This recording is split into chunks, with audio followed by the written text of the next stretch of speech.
Hello everyone, welcome back to next episode of Mastery in Commerce. After doing the chapters of business studies and accountancy, today I thought to start with the statistics. I hope you all have bought your books by now. You have this book of statistics for grade 11 and this is by NCERT. So it will not be a separate exam for you. It will be clubbed with economics. So economics and statistics will be interrelated, and you will also be able to understand that how is statistics related to economics. So let us quickly start with the first chapter, and the first chapter is introduction.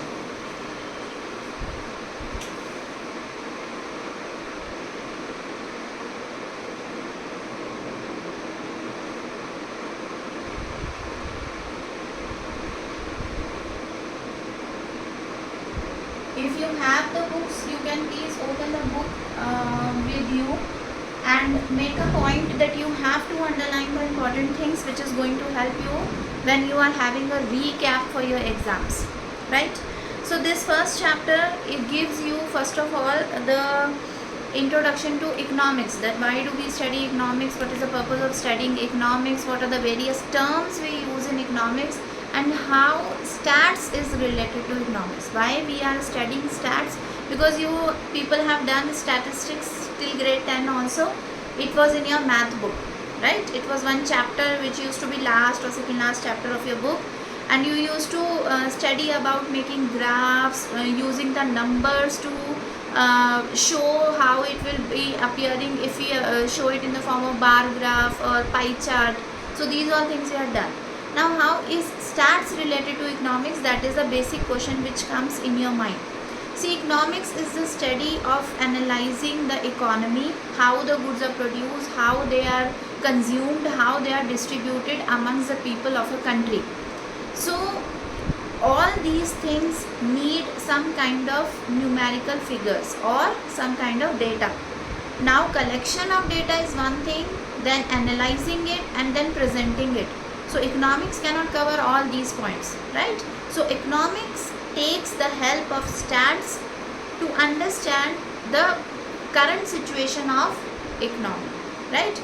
If you see the news, if you have the habit of seeing the news, you might be noticing whenever nowadays in the news they show that population was this much last year, we have seen the gradual increase in the population, the graph has been rising. So all those graphs and pictorial representations which they show you in that news, that they are using through stats. So the data which they have collected, they first of all gather the data and then they analyze it and then they present in front of you. So it becomes easy for you also and them also to understand the current situation as compared to the past, and what policies should be made to make this data better or less. In case of population, if you want to decrease the population, what steps can be taken, right? So various ways are used in stats which we will be studying, right? First of all, let us quickly see that the definition of economics or the base of economics which was given by Alfred Marshall. In your book it is given, Alfred Marshall gave the views of economics that it is the study of man in the ordinary business of life. Okay, so what we are doing, it is not a useless thing. Whole economy is being studied. Whatever I am earning, whatever you are consuming, whatever you are producing, whatever I am producing, that all things are under the check, right? Now there are some important terms which are given in your book. The first term which is explained is consumer. So when you buy goods, you are a consumer. When you go to the market to buy certain goods, then you are called as consumer. Now who is the seller? The person who is selling the goods. So selling the goods may be the person who is a manufacturer is only selling the goods, may be a farmer who is working in the field and he is coming in the market to sell his products. So maybe he is only the seller, or maybe a seller is different from manufacturer, right? So when the person is selling the goods, he is called as seller. Now who is a producer? So the manufacturer or the one who produces the goods. A person who produces the goods is called as producer. These are the basic terms which should be clear to you. Now who is an employee? Who is working in a firm or an institution or a company to earn wages or salary. Okay, so if I am working somewhere, I am doing a job and I am getting salary in exchange of it, or I am getting wages in exchange of it, then I am an employee over there, right? Now who is an employer? Employer, one who hires others to work in exchange of wages or salary. So the person who pays me salary is my employer. So these are the basic terms which should be clear to you. You should have the confidence in them. Economic activities which are very important, very easy. You should be clear with what are economic activities which involve money. I think I have told in my previous videos also, if you are working to earn money, that is an economic activity. If you are doing something out of love, affection or social service, that is non-economic activity, right? If you are working in a hotel, you are cooking food and you are serving to the customers, then it is an economic activity. But you are a mother, you are cooking food for your children, that is non-economic activity, because that doesn't involve any transaction of money, right? Now next thing which is very important term is scarcity. What is scarcity? Scarcity is limited. Meaning of word is limited. Why? Because our wants are unlimited, but the resources are limited, right? So this results in scarcity. So this term is again and again used. There is scarcity of resources because we all know resources are limited, but the population, you already know that in our country there is so much of population and each person has so much of demand, so much of want, but everything cannot be accomplished, everything cannot be achieved. That is why there is a scarcity of things. So this term is again and again used, right? Now next we come to consumption. Now I have told you, when you are going to the market to buy something, then you are called a consumer. So what is consumption actually? Consumption is the use of income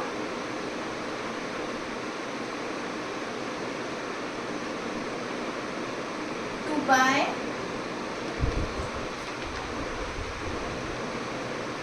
available resources as per the prices. You cannot buy everything with your salary, right? You have limited pocket money with you. So with that pocket money you cannot buy the whole market. You will first of all compare what income you have, what pocket money you have. Then you will see the price of the goods which is available in the market, what you can afford. Then you will purchase it. So that whole process is called consumption, right? Now the next comes production. Now you know who is a producer. Producer will do production. Who produces the goods? So the whole process of producing the goods, after analyzing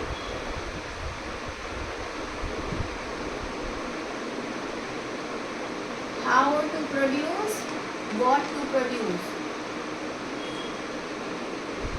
So these all details were in your economics, right? In the economics first chapter we have already done these questions. These are the questions in the front of every producer that what to produce, how much to produce, what technology should be used, that everything is being discussed at the time of production. So production is a concept which helps the producer to understand the situation of the market.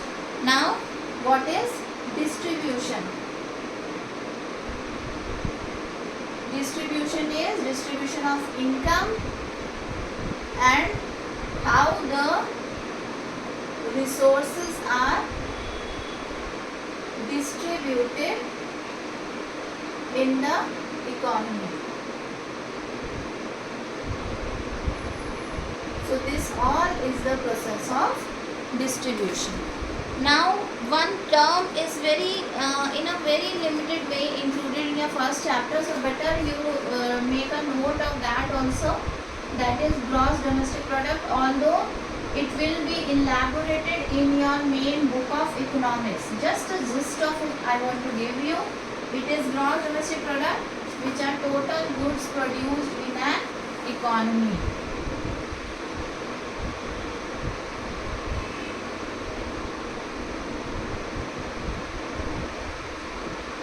So please make a note of this also, although how it is calculated, what is done, that we will be doing in detail. In this first chapter they have only given you just a gist of everything. You should be aware of these basic terms because these will be again and again used. Now how statistics and economics are related. Statistics and economics. First of all, you all know that what is statistics because you have already done it. That statistics is the study of numbers. So first point is that it is study of numbers, right? So whenever data is collected and we are planning to analyze it, it is known as statistics. What are the steps we follow in statistics? First is collection of data. Then what we do, we analyze that data. We see that what all data we have in our hand, and then the policies are made. So these all the steps followed with the statistics. Now statistics deals with, statistics deals with collection,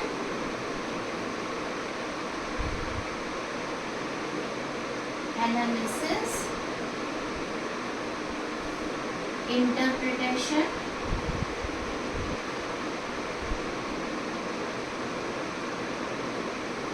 and presentation of numerical data.